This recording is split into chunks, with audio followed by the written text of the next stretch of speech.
Good morning. My name is Jesse Williams. I'm in San Diego, California. I'm a target victim and activist concerning the criminal expeditions of what is known as organized stalking, which can also be called gang stalking. Hold on a second.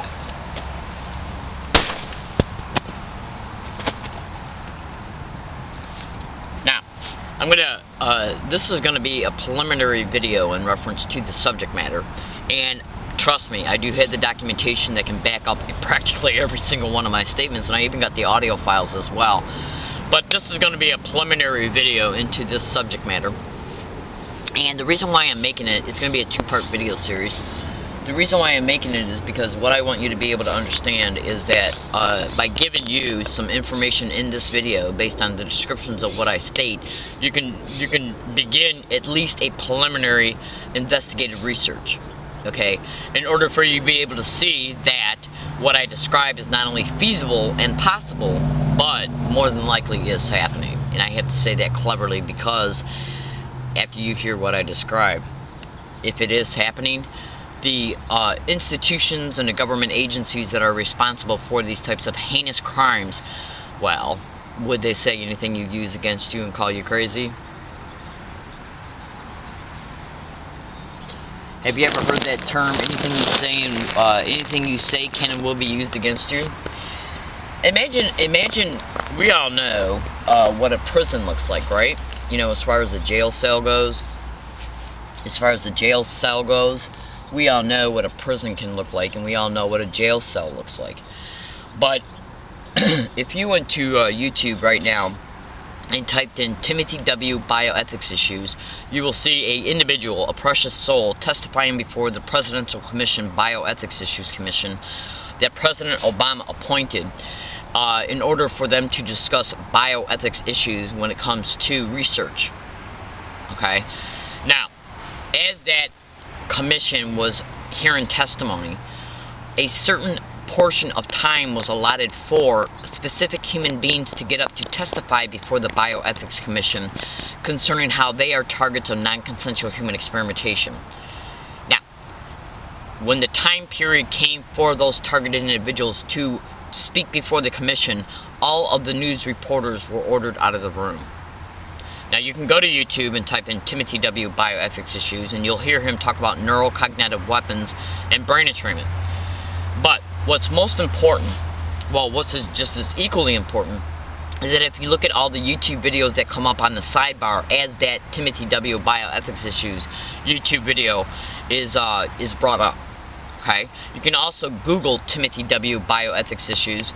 That way, you can then bring up additional web pages that will show consolidated videos. Okay, so you can watch videos that are up between an hour and 47 minutes, an hour and 48 minutes long, and longer. And that way you can hear multiple people talk about how they're being tortured right now in real time. And back in the day, back in the 60s and the 70s and the 50s, when human experimentation and mind control, just stay with this video, because trust me, if you do, you will be glad that you did. Back in the day, in the 50s, 60s, and 70s, when human experimentation and mind control experimentation were occurring, it used to have to occur in group homes, institutions, motel rooms in the inner cities, and in psychiatric wards. Because they needed, back in the day when they were doing these type of experimentations, they had limited resources in reference to what they were doing in order to be able to obtain studies from the research from the experimentation. Nowadays, they do not need any type of physical structure at all in order to conduct these human experimentations non-consensual, because the technological resources that are being utilized against targeted individuals are being utilized against targeted individuals from a remote distance. Basically, our homes, even our hiking areas, okay, our motel rooms, our cars, our homes, even as we're walking down the street or in a store, can literally be the structure needed to engage in torture. Because the non-consensual human experimentation that is happening to human beings right now in real time is nothing but literally torture. So, when I brought up, do you know how a jail cell looks or a prison looks? Now the prison is basically just wide out in the open. Excuse me. Sorry. Drinking Gatorade. And the reason why I say this is because targeted individuals, you might think to yourself, well, why won't targeted individuals just run? You can't run from this technology because the technology is utilized against the targeted individual, whether they're stationary and or mobile. That's right. And that's not including the intentional, covertly managed isolation that the target is kept in socially.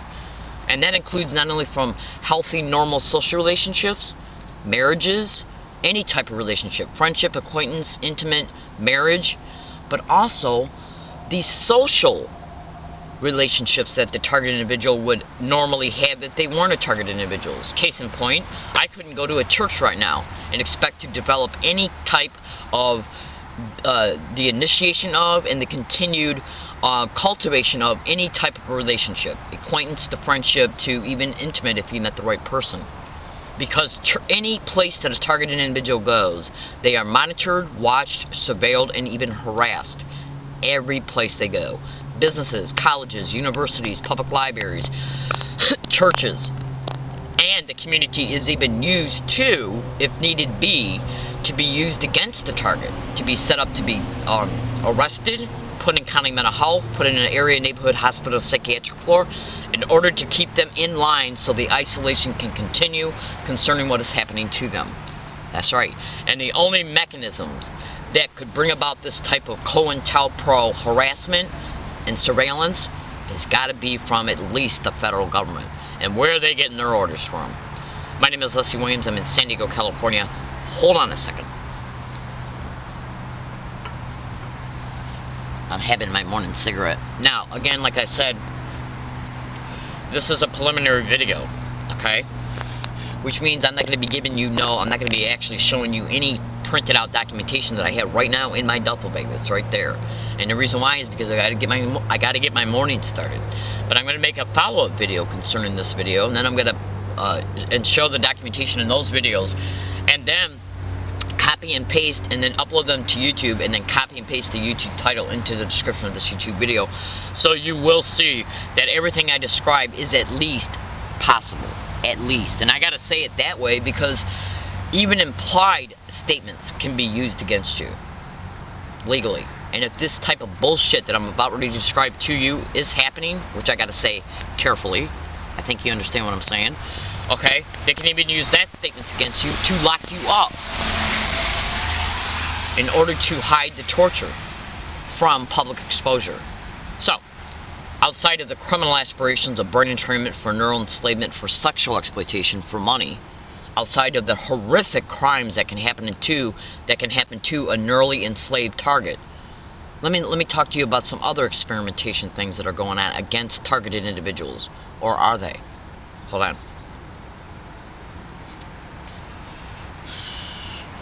You can Google the following descriptions at YouTube and Google. And the only way that you're going to be able to see that this is possible is to do your research in reference to my descriptions. Go to Google and YouTube and type in the following. Okay? Mind uploading, mind transferring, mind hacking. Just do it. Just do it. That's all you got to do is do it. Then, once you do that research, continue your research. And take these last three descriptions that I described to you, and think about how you would feel if somebody hacked into your mind, and then mind transferred your mind and all your physiological signals into a hologram. You might think to yourself, this woman is totally and completely crazy. Really? Right now in my backpack, I literally got a printout that shows that they were studying this back in 2009. Now, who would be doing something like this? Would it be the military, NASA? Right now, in fact, I got that printed out, but I'm not sure if that's in my backpack. Psychotronics. YouTube and Google that, and then look up the laws concerning it. That's right. I think it's HR... Shit, I forgot the number, which is making me a little bit upset because I want you to be able to take what I state and research it to see that psychotronics was even introduced in the original bill that Congress said, well, we're not comfortable with that specific word being put in the bill, so they revamped it. Dennis Kunich, Q-U-N-I-C-H, wrote a bill and drafted it and included psychotronics within it, and space weapons. how they were being used for these psychotronic capabilities. Now let me get back to the mind transferring, the mind uploading, and the mind hacking. All three work together in order to, if they were, experiment using a human being to experiment them on, to perfect this type of weaponization. In reference to mind hacking a person's mind, transferring the mind into a hologram in order see, basically what they do is hack the mind, upload it into a computer, and then transfer it into a hologram, while the targeted individual is even experiencing it in their own mind and literally seeing it in their own video cortex as it's happening to them. So let me give you a case in point. Well, in fact, you can go to YouTube right now and type in Fred Bell, electronic harassment and warfare. He talks about holograms. Okay, that's right. He talks about how I try not to use this word because whenever individuals hear about it, they might think I'm talking about new age stuff. But auras are basically nothing but the energy that is emitted from the body and the mind, the electromagnetic energy. Just stay with me, and you'll see that what I'm telling you is literally already been researched, and they're not researching this shit for no reason. Right now, to give you an illustration concerning how this could possibly work, but it's not, these descriptions are not the entire scope of how it can work, is that right now you see me in one location. Alright, now do you see this stick? The height of it? Well, the height of it is almost as high as where I'm concerning, the top of my head down to where I'm sitting at. And the reason why I'm showing you this stick is just to show you a measurement of height. If you can measure it being as high as covering my head. Now picture this stick laying down, as if this was my body laying down on the ground that I'm at right now. It wouldn't matter if I was standing up, sitting like I am right now, or laying down. Basically, what the military could do is vector the location of when any targeted individual is sitting, standing, or laying down. Hold on. With electromagnetic waves, okay, at the millimeter wavelength. Now, they can take all the physiological signals which produce frequencies, okay, of the targeted individual's entire body, including their brain, okay, because the brain is nothing but electromagnetic. That's right. Then all the physiological signals, okay, from the physiological systems are also mapped. That's right, because they're using the central nervous system as a conduit for it. So they are able to ascertain the frequency of each physiological signal. Like right now, I'm pinching my arm, my hand. As a result of me pinching the skin, the nerve endings are sending a signal up through my physiological signals to my brain in order to alert my brain that the physical integrity of my body is being hurt. And that pain signal is being sent up through the physiological signals through my central nervous system. The blood also has frequencies. Now, if the entire body can be mapped in reference to every physiological signal, and then the brain in reference to the biomagnetic field of the brain, then basically all they do is do a reverse engineering of it in order to be able to form mathematical equations concerning the entire body in reference to what the frequencies are concerning the physiological signals and the magnetic field of the brain. That's right. Including the consciousness. That's right, because the consciousness and the mind is in the brain. You see what I'm saying? There are different levels of consciousness in the brain. We got the subconscious, the unconscious, the subconscious, the preconscious, and the conscious. 4 layers of consciousness. These 4 layers are come from the inner part of the brain up until towards the prefrontal cortex, which is the consciousness. If the entire brain has been brain mapped and they are aware of what the unconscious, subconscious, preconscious, and consciousness is, all 4 of these separate conscious modes and the superego conform the mind. Do you see what I'm saying? And if they have brain mapped the entire brain, it's very easy for them to ascertain what the entire biomagnetic field is of the brain. Do you see what I'm saying? Because the brain includes the mind. So, if I'm say where I'm at right now, I'm at a vectored location in reference to at least Cartesian coordinate systems, which is X this way, Y up and down, and Z back and forth.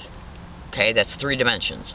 Okay, so my physical body is in this particular Cartesian coordinate system vectored location. Okay? All they have to do is blanket this area where my body is located in with magnetic waves at the millimeter wavelength, because our physiological signals, our blood frequencies, and the biomagnetic field of our brain are at the millimeter wavelength. Once they have ascertained what a targeted individual's body's signals are from the head to the toe, all they have to do is upload it into a computer. That's right. Mind hacking. That's right, mind hacking.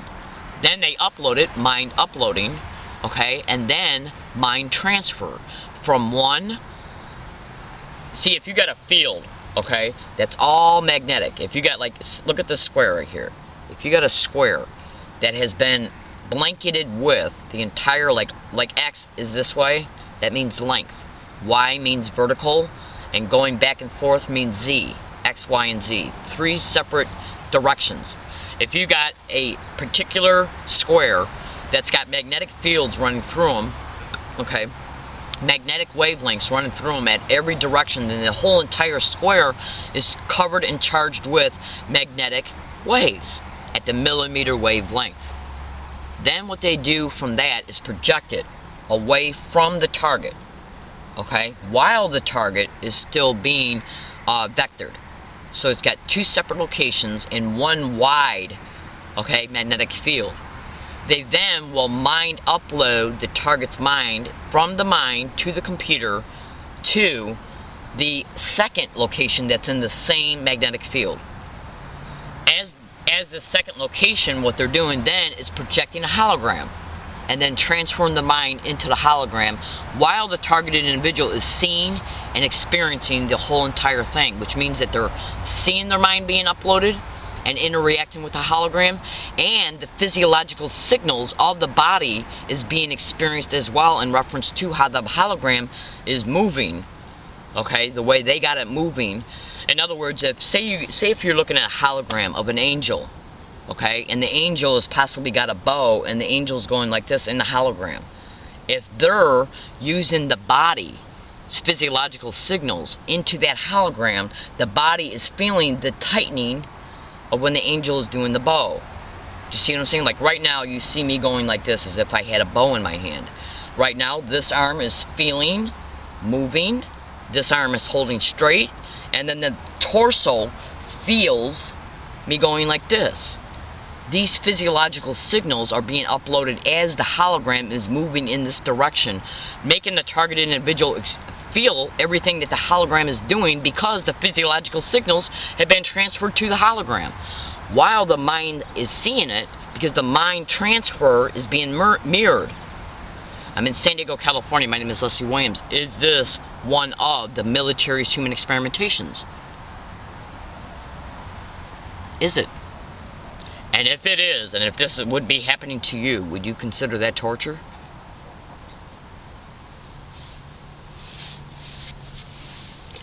Would you consider that torture? So, what I'm going to do, okay, in order to be able to literally make you see that this is possible, okay, is I'm going to take the time out of my schedule this morning and I'm going to make a second video so I can take the information out of my backpack and literally show it to you. Okay? Now, any military that is doing this, whether it be NASA, the Air Force Space Command, okay, the Navy, okay, and even how the Army is involved in human experimentation, if they were doing this, do you honestly think, for one, that they want it to be known, not just because it's torture, but because of the fact that how it would affect their image, and 2, they're doing it for a reason, for futuristic weaponization. So, you got, if this is happening to anybody, any targeted individual, do you honestly think they give 2 shits about that targeted individual? Hell no. These are the kinds of people that will totally and completely wreck the rest of that targeted individual's life, and even set them up possibly to be murdered. Because they don't want you to know how they tortured a human being just to perfect space weapons. Or, well, I guess you could just say Earth, you know, these weapons that they're going to be used on Earth. They wouldn't want you to know that. Hell no. And they pick the most vulnerable. People that don't have strong family connections. That's right. That's right. Single women, single mothers, single fathers, even children. Now, if you can imagine this happening to you, being tortured like this, and then being ostracized and abused and harassed by everybody the targeted individual comes in contact with as a result of the organized stalking. Go to Google, go to Amazon right now and type in The Invisible Crime with Mike the Two Bell. It's a book that you can buy. I think it's only it's less than $20. It literally shows right on the cover of the book a head with the implant in it. A head with the implant in it. Organized stalking is mentioned on every single page in that book. Gang stalking is another name for organized stalking. I have undisputable proof I'm a gang stalking target. In fact, when you go and look at all those targeted individuals YouTube videos that I talked about at the very beginning of this video, you will see numerous targeted individuals who are testifying before the Bioethics Commission that they're gang stalking targets. You'll hear women testifying about how they're having artificial dreams with virtual reality uploads. How do you think that's possible? I do what I do because these little filthy criminal whores that are responsible for these torturous campaigns sit back, and then when they wake up in the morning, they get up with their little Mr. Coffee and they press that button to have their morning coffee. They take a shower, they have their breakfast, they get dressed, they put on their little cell phones on their waist, and they go to their jobs, and they have normal, healthy relationships with their co-workers and their families and their friends, and they take their vacations while us targeted individuals are being tortured, even set up to be raped, because disassociating the mind from a traumatic event helps them and assists them in the control of the targeted individual's mind. While these filthy animals get paid for through our tax dollars, go to work, okay, get pensions, take vacations, okay, all paid for by us, and have normal, healthy lives while we're kept in a open environment prison, so these filthy animals can perfect these weaponizations to be used on anybody in any country. So do you really think that if something like this was happening to me, or the fact that it's happening possibly to other fellow targeted individuals, do you honestly think that I don't care? Think about this. Would you care if it happened to you? Would you care? Look in the description of this YouTube video for a YouTube title. It'll be a continuation of this one. I'm literally going to show you documentation showing you that these criminal aspirations are being at least researched. And I have to say that just to protect my ass concerning my verbal statements. And if any perpetrators are watching this video right now, the only thing I can say to you is God help you. God help you. Whether you believe in God or not, God help you. Because all I know is that when I walk out of here and I go and I stand in front of the ocean and I see the size of how big that ocean is, I know I didn't create that. And I know you didn't either. So there's a force up there that's bigger than you, that's bigger than me, and I believe that that force is a righteous force. So you're going to pay for your crimes one day. I'm in San Diego, California. My name is Leslie Williams. I do what I do to inform, to expose the truth. I appreciate you listening, and have a nice day.